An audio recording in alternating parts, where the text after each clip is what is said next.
So previously we talked about in the planning phase के जो collection mode है accordingly accordingly जो है ना वो उसका survey design के ऊपर कैसे how the survey is designed when you actually choose your collection mode.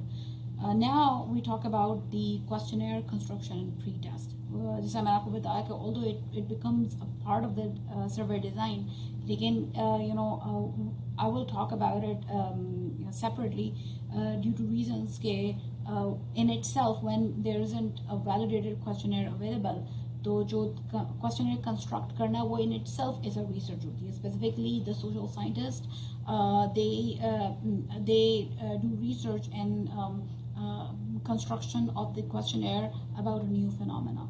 So let's dig in.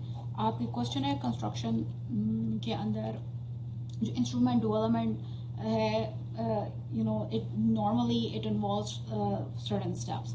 तो ये है कि सबसे पहले whenever you come across survey method, तो that is a problem understanding कि what are the questions you should be posing. So number one step is that you should always, being a researcher, you should always search the relevant literature because it will give you insights into other people's work कि उन लोगों ने किस किस्म के questions pose किए हैं. And the second step is once you've done the relevant search of the relevant literature and somehow you do not find a questionnaire, the next step is कि आप खुद से construct करो instrument को करो, which in itself is a big process. And while you're doing that कि आपने instrument construct कर लिया, so now the third step is कि you evaluate that instrument for its validity and reliability, and only then you document that instrument.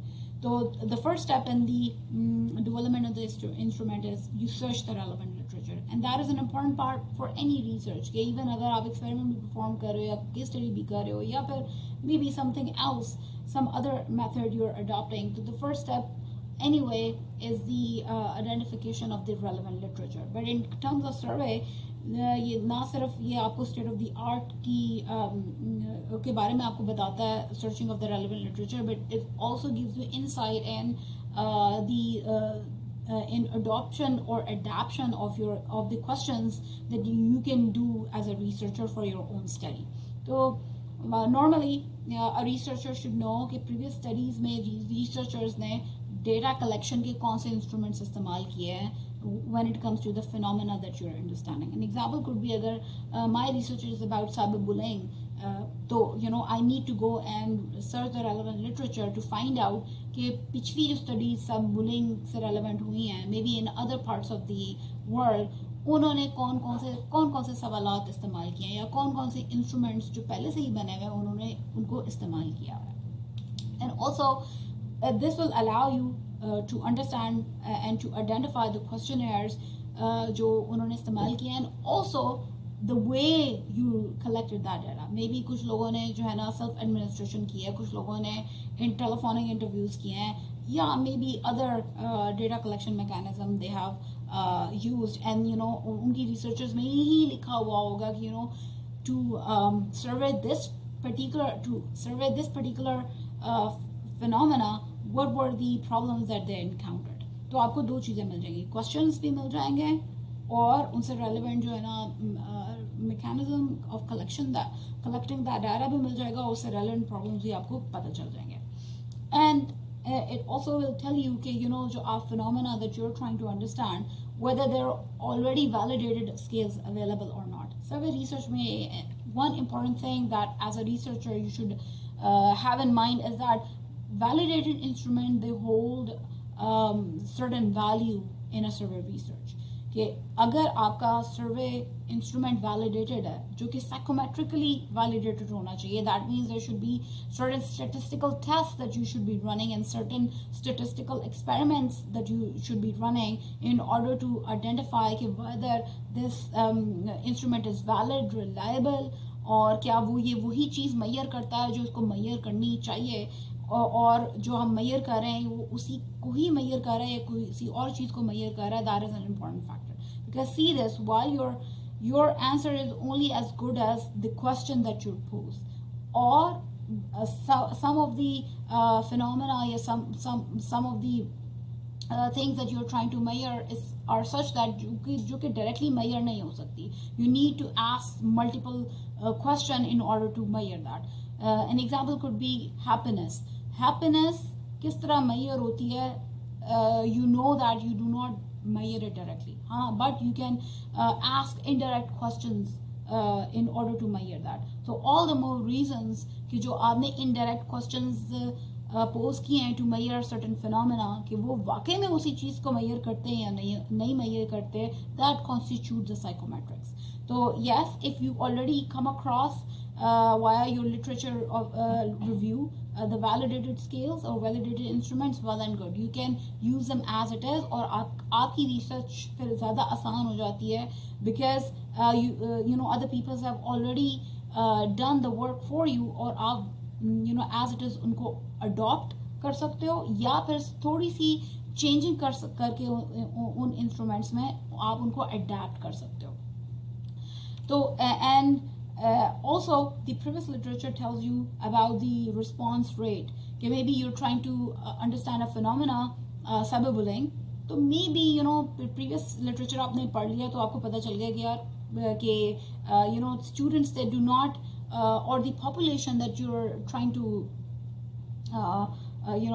understand the phenomena on, वो इस तरह के सवालात में they feel hesitant in answering.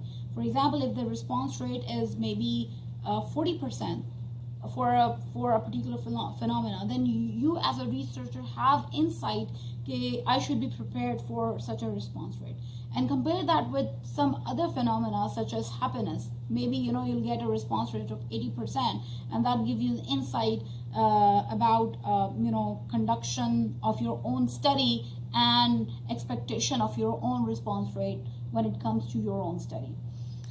And of course, you will be being a researcher, you will be in a better position to adapt measures to circumvent those problems जो कि previous studies में आया.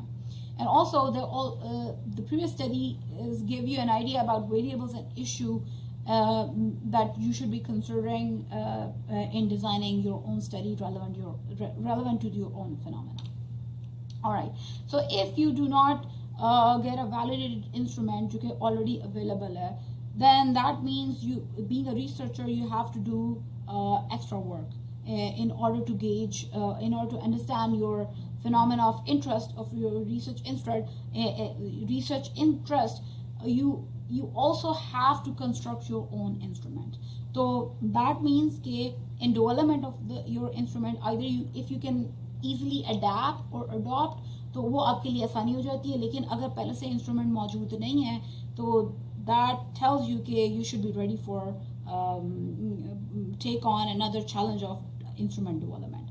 So the starting point in designing the survey instrument कि आप you should have the survey purpose and objectives in your mind, and based on those surveys objectives and that purpose of the survey, you should be prepared to design your own questions or your own questionnaire. Also relevant be one thing a researcher should be very conscious of is simply translating those objectives into those into certain questions will not lead to a survey instrument जो कि valid or successful. Normally researchers in the survey जो कि survey development में जिनकी they have their what do you call it, who have their specialty in survey development, वो ये वाली बात करते हैं कि whenever there's a new phenomena and a survey instrument is not available, तो बेहतर ये होता है कि आप उससे मिलता जुलता phenomena से relevant जो है ना instruments देखने शुरू करें, and and it will guide you in what sort of questions that you pose. So simply converting your objectives isn't going to yield a good instrument. Rather, as a researcher, when you're constructing your own instruments, so you have to look at मिलते जुलते phenomena and their instrument. And of course, once you embark on the journey of constructing an instrument, तो you have to carefully design और उनको इनमें multiple चीज़ों का आपको ख्याल रखना है. And that is number one, the type of question that you are going to ask.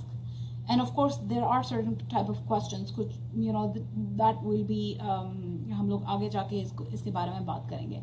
And the language that you are going to use और उन सवालात को आपने measure कैसे करना है. That means उनके answers किस किस्म के होने चाहिए. So based on those questions, we have multiple type of questions that you can ask and you can construct your own instrument. So उसमें number one is a simple one कि आप open-ended questions पूछ लें. They could be verbal or expected जो उसका response होगा, that was going to be a word, a phrase, or maybe it could be an extended comment. But in development of such instrument, being a researcher, you should be keeping in mind कि on open-ended questions, you're going to be have a lot of useful information, लेकिन उसका जो analysis होगा, it will not yield, or you will have क्या कहते हैं, you will have problems yielding a quantitative analysis. So jo analysis can become problematic. So maybe in open-ended question, you expect yourself you should be doing some sort of content qualitative analysis to to yield some useful information out of it. And open-ended questions जो है ना normally in survey questionnaires ये कहा जाता है कि don't use it sparingly, या फिर you when you're interviewing तो वहाँ पर आप open-ended questions का ज़्यादा इस्तेमाल करो. The second type of जो survey questions हैं, that are close-ended. तो close-ended जो questions हैं, that are those type of questions जिनका जो आंसर है वो ऑलरेडी रिटन होता है, and the respondent has to select one or multiple responses from it. So from the close-ended question, something one of the scales that you can use is a Likert scale. So that ranges from one of the example could be आपने एक सवाल बनाया कि कितना important है आपके लिए a degree for securing a job in the software industry. तो उसका जो close-ended Likert scale होगा, it will be comprising of multiple options, starting from not very important to very important, and having the neutral जो जवाब है in the middle. So not a very important, very important, somewhat important. Fourth is neutral, and then very important, important, somewhat important, and neutral. So this is how a close-ended Likert scale looks like.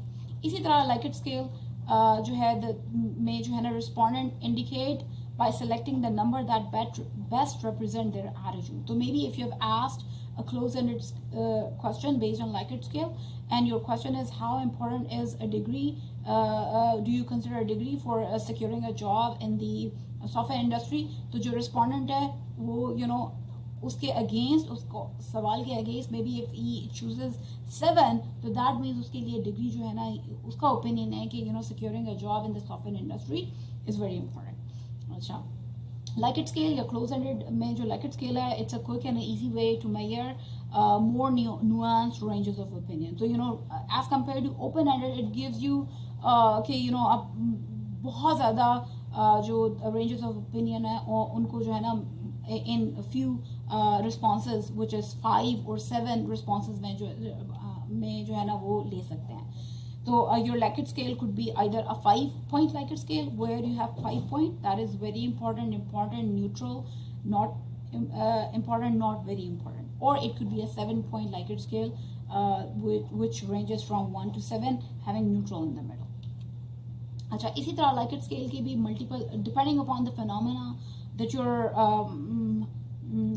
researching, वो 3 type के Likert scale हैं.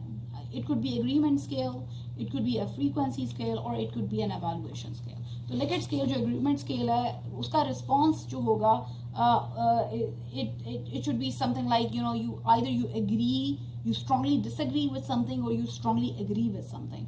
Maybe do you agree के इमरान खान को गिरफ्तार हो जाना चाहिए, right? So the Likert scale for such type of question would be an agreement scale. या फिर आप किसी का opinion मांग रहे हो कि do you agree कि Pakistan is a truly free country? So the agreement scale would have options. Agreement Likert scale would have options: strongly agree, disagree, neither disagree or agree, agree and strongly agree. And of course ये जो middle one वाला है, that is a neutral one. इसी तरह frequency scales हैं, maybe you're you're undertaking a phenomena जिसके अंदर सवालात ऐसे बने हैं जहाँ पर respondent को agree या disagree करना है. तो maybe you're asking कि you're measuring cyber security behavior, जहाँ पे आप अगले बंदे से पूछ रहे हैं, respondent से ये वाली बात पूछ रहे हैं कि do you use do you use two-factor authentication? तो you can use as Likert scale में frequency scale इस्तेमाल कर सकते हैं कि I never use it, I rarely use it, I seldom use two-factor authentication, I sometimes use it, or I occasionally use it. So frequency scales जो कि Likert scale हैं allow you to understand phenomena जो जिनके जवाबात agreement या frequency scales में. इसी तरह evaluation जो स्केल्स हैं, Likert स्केल हैं, they have response choice as of terrible, inferior, passable, good और एक्सलेंट. और ये Likert स्केल वहाँ इस्तेमाल होता है where for example in a restaurant you're asking for a particular dish कि उसकी क्वालिटी कैसी है, उसकी टेस्ट की क्वालिटी कैसी है, टेरेबल है, इंफीरियर है, पैसेबल है, गुड है या एक्सलेंट है. So this is how you can use closed-ended questions, specifically Likert scale, while you're developing your instrument.